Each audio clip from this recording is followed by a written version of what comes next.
Atenção que este vídeo pode parecer um ataque pessoal a algumas pessoas que se vão identificar talvez demais com ele. Mas não se preocupem porque todos nós já passámos por isso. Olá a todos, olá a todas, como têm passado? Tudo bem com vocês? Eu sei, já não apareço há algum tempo, tem razão, tem toda a razão. Eu ano passado, no início de 2024, eu prometi que ia fazer mais vídeos, e é suado. Quantos vídeos fiz? A prometer que ia fazer mais vídeos em 2024. Mas quem é vivo sempre aparece. Portanto, aqui estou eu. A minha intenção é trazer-vos mais um vídeo que espero vir a ajudar todos vocês que ainda estão na licenciatura, principalmente, e que sentem se calhar os vossos exames não estão bem exatamente como vocês gostariam que eles estivessem. Mas afinal, quem é que é este tipo que vem para aqui dizer os principais erros dos estudantes de Direito? Quem és tu? Tens razão, toda a razão. Por isso vamos começar pelas apresentações. Para ti que ainda não me conheces, o meu nome é Diogo, sou licenciado em Direito pela Faculdade de Direito da Universidade de Coimbra, atualmente estudante de mestrado, e ao longo do meu percurso da licenciatura e agora do mestrado e da entrada no mundo profissional, foi uma das recomendações que eu tive de algumas pessoas de começar a partilhar vídeos também desta entrada no mercado de trabalho, que é sempre... Quando nós falamos na primeira pessoa é completamente diferente, continuarmos sempre na mesma tecla de falarmos só e simplesmente de como é que é durante a licenciatura e como obter resultados só durante a licenciatura, até porque, para vos ser sincero, a minha experiência inicial no mercado de trabalho é que se calhar se eu soubesse coisas durante a licenciatura sobre este futuro, eu talvez tivesse agido de forma ligeiramente diferente daquilo que agi durante a licenciatura. Mas enfim, é também para evitar que vocês cometam esses erros também que vou começar a ter vídeos a falar sobre empregabilidade, sobre o que fazer para preparar o que vem depois do curso. Por isso, se gostaste deste tipo de temas e se ainda estás na licenciatura e queres melhorar os teus resultados académicos, convido-te a subscrever o canal e passares a acompanhar tudo o que eu faço por aqui. Mas sem mais delongas, vamos passar ao vídeo de hoje. O que é que eu vos trago exatamente? Então, meus caros, o que acontece é que, pela minha experiência pessoal, por aquilo que falo com colegas, cheguei à conclusão de que há certos erros que são transversais, pelo menos em algum momento, a todos os estudantes de Direito. Obviamente, dependendo da cadeira, também podem errar de forma diferente pontos específicos da matéria que se calhar também são quase transversais à maioria dos alunos.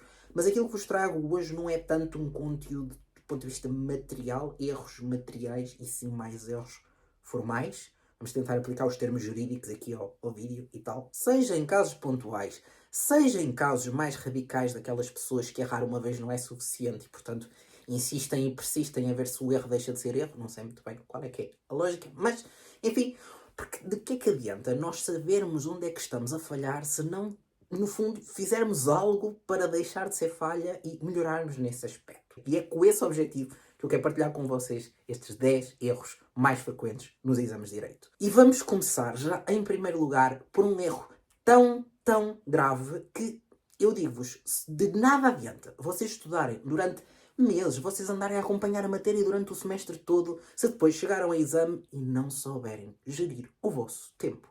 De que é que adianta vocês saberem muito bem a matéria se depois não têm tempo para responder às perguntas todas sobre essa mesma matéria? Por isso, não te esqueças que o exame se faz em dois momentos. O primeiro, quando estás a estudar para o exame, e o segundo, quando estás efetivamente no exame. E a gestão do tempo é fundamental para a primeira parte não ser totalmente desperdiçada. E antes de vos dizer exatamente o que é que vocês podem fazer para resolver esta situação, deixem-me dizer já qual é que é o segundo grande erro, de alguma forma relacionado com este primeiro. Que é, imaginem, vocês quando estão a decidir quais perguntas vão fazer primeiro, acabam por dedicar, sei lá, uma hora inteira a uma distinção que vale 2 valores e à qual dedicam tipo 5 páginas e depois dedicam 5 linhas ao caso prático que vale 10. E não é preciso dizer muito sobre porque é que isto é um problema, porque se a pergunta vale 2 valores, por muito brilhante que seja a vossa distinção, vocês não vão ultrapassar os 2 valores naquela pergunta. Assim como com 5 linhas dificilmente vão ter 10 valores ou sequer perto disso na resposta àquele caso prático que deixaram para o final e já só tinham 5 minutos. E mais importante ainda, o que é que vocês podem fazer para parar de cometer este erro? Tenham em consideração que se o exame vale 20 valores, então aquelas 2 horas ou mais, dependendo da faculdade que tenhas para dar resposta ao exame, têm de ser repartidos de acordo com a repartição também das perguntas daqueles 20 valores. Se um determinado caso prático vale 10 valores e vocês têm 2 horas de exame, vocês vão dedicar 1 hora de exame àquele caso prático.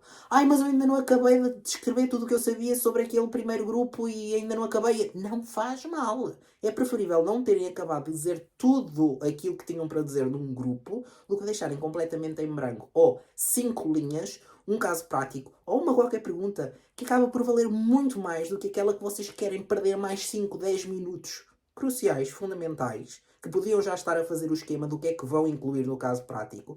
É preferível deixarem de escrever aquelas 5 linhas quando já escreveram 3 páginas do que escrever 5 linhas só de resposta à outra pergunta. E se continuas desse lado verdadeiramente empenhado ou empenhada em conseguires aqueles resultados que pretendes alcançar no curso, tenho-te a dizer que tenho uma solução ainda mais completa para ti. Ao longo dos meus 4 anos de curso fui aprendendo imenso sobre o que é que resulta, o que é que não resulta, o que fazer, o que não fazer para ter bons resultados em Direito.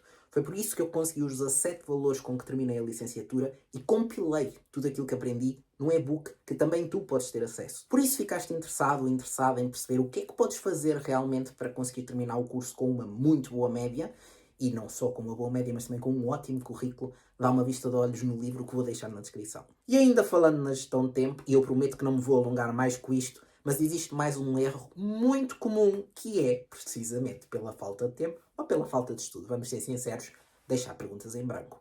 Faz tudo o que possas para não deixar perguntas em branco. Ah, eu sei que está relacionado com aquele artigo, mas não sei desenvolver. Então põe o artigo. Até saberes identificar o artigo da lei, qual é que é o diploma legal relevante para dar resposta àquele problema, até isso te dá pontos. Às vezes são aquelas décimas que fazem a diferença entre um 9.4 e um 9.6, que já é positiva. O próximo erro, vamos ser sinceros, de vez em quando, podes confessar, não estudas o suficiente que era suposto para aquele exame. E como também não queremos deixar respostas em branco, o que fazemos por vezes é copiar o artigo, o texto do artigo, para o exame. Porque assim, é assim, enquanto copiamos o texto do artigo, sempre são 3 ou 4 linhas que nós adicionamos à nossa resposta. Mas também são 4 ou 5 minutos que nós perdemos tempo para podermos pensar a fundo noutras coisas. Não me interpretem mal, não quer dizer isto que não seja relevante vocês falarem de alguma forma nos artigos e mesmo no texto dos artigos. Mas é totalmente diferente vocês transcreverem todo um artigo ou vocês transcreverem aquele fragmento específico que realmente nos importa para aquela resposta. Porque às vezes, sabem aquelas expressões que se lê in fine? Se vocês conseguem identificar qual é que é o in fine e transcrevem só esse pequeno fragmento, aí sim é relevante, porque se percebe que o aluno sabe ler a lei e sabe identificar aqueles pormenorzinhos relevantes para dar resposta àquele problema em concreto. De resto, esqueçam, não venham copiar artigos inteiros, porque é assim, o professor que vos vai corrigir o exame tem acesso ao código. Não precisa propriamente que vocês transcrevam o código. O quinto grande erro também está relacionado com a questão dos artigos e também com esta ideia que vos disse. Às vezes os alunos indicam genericamente que o artigo relevante é o artigo 50. Só que vocês vão ver o artigo 50, olhem no código do IRS, por exemplo, vão haver certos artigos que têm 3 páginas de texto. Como assim é o artigo relevante para dar resposta àquele caso prático? Qual das alíneas? Qual dos números? É suposto vocês dizerem exatamente qual é que é o artigo, a alínea, o número e especificamente que parte daquele número, da alínea do número, é suposto dizerem especificamente qual parte é que é relevante para dar resposta àquele caso prático. Não é? É o artigo 50. Não é assim. E o sexto grande erro, também é relacionado com artigos, porque uma pessoa tem que organizar a sua apresentação, é não indicar artigos de todo. Lembram-se daquilo que eu vos disse de não deixar perguntas em branco, porque as perguntas em branco, até um artigo pode ser relevante, por isso não deixem de identificar artigos nas vossas respostas. Vocês estão em direito.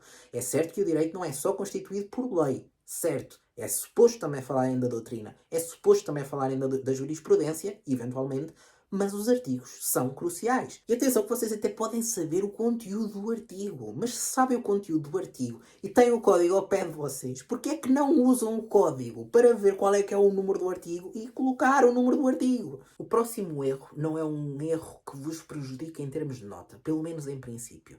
Mas se realmente querem primar pelo rigor, pelo um excelente exame, que um corretor olhe e diga: sim senhora, este aluno impecável, 5 estrelas, eu recomendo-vos a, quando fazem dissertações em resposta a determinadas perguntas, numerem as páginas. Quando fizerem asteriscos, numerem os asteriscos, ok? Quando vão fazer 4, 5 asteriscos para continuarem as respostas na última página de exame, certifiquem-se que põem asterisco 1 e depois desenvolvem asterisco 1 na última página. Isto facilita muito a correção dos exames e, obviamente, também em termos de referência futura, ser organizado é fundamental, não é só nos exames de direito. Sabem aquilo que vos disse há bocadinho sobre quando o aluno não sabe, talvez não tenha estudado assim tanto, mas também não quer deixar a pergunta em branco?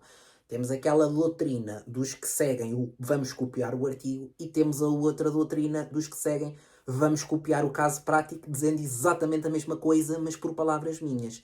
Isso dá-vos um total de 0 pontos. E tira-vos o total de muitos minutos desnecessariamente perdidos que podiam ser usados a dar respostas efetivamente úteis àquelas perguntas que vocês efetivamente sabem, se houver alguma.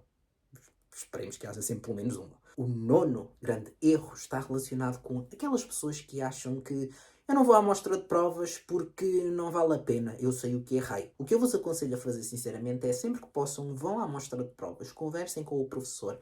Não perguntem ao professor exatamente o que é que erraram, porque à partida isso vocês têm que ver com base nos critérios, mas podem perguntar desde logo como é que podem melhorar as vossas respostas e o que é que podem fazer para não naquele exame que já está feito, mas nos exames futuros. Quais é que são os vossos principais erros em termos gerais de respostas, não em termos de matéria, que vocês podem trabalhar para melhorar? E finalmente, o 10º grande erro cometido pelos estudantes de Direito, que é esquecer todos os outros 9 erros que vieram antes deste. Porque vamos ser sinceros, muitas vezes nós em algum momento, por exemplo, acabamos por copiar um artigo inteiro. Em algum momento, acabamos por deixar uma resposta em branco. Em algum momento, acabamos por não saber gerir o nosso tempo no exame.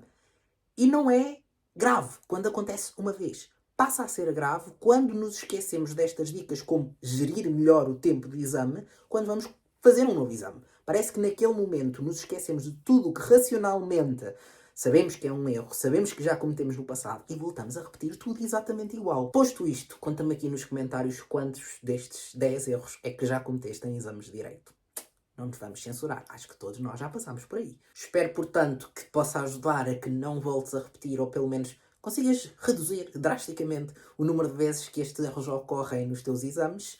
E se estás em época de exames, precisamente, ou se já estás, ainda estás, porque isto, tempo no YouTube é sempre muito relativo, desejo-te muito sucesso, muito boa sorte, excelentes resultados, muito bem-estar mental, porque também é fundamental, nunca se esqueçam de equilibrar as coisas nos momentos de estudo. Tudo é importante nesta vida, ok? E há alguma coisa que eu possa ajudar, alguma questão, alguma dúvida, alguma inquietação, entrem em contacto, seja por aqui pelos comentários, seja diretamente via Instagram, porque eu vou responder-vos. Se demorar um bocadinho mais, às vezes não é instantâneo, não é? Uma pessoa não tem 24 horas do dia disponíveis para as redes sociais.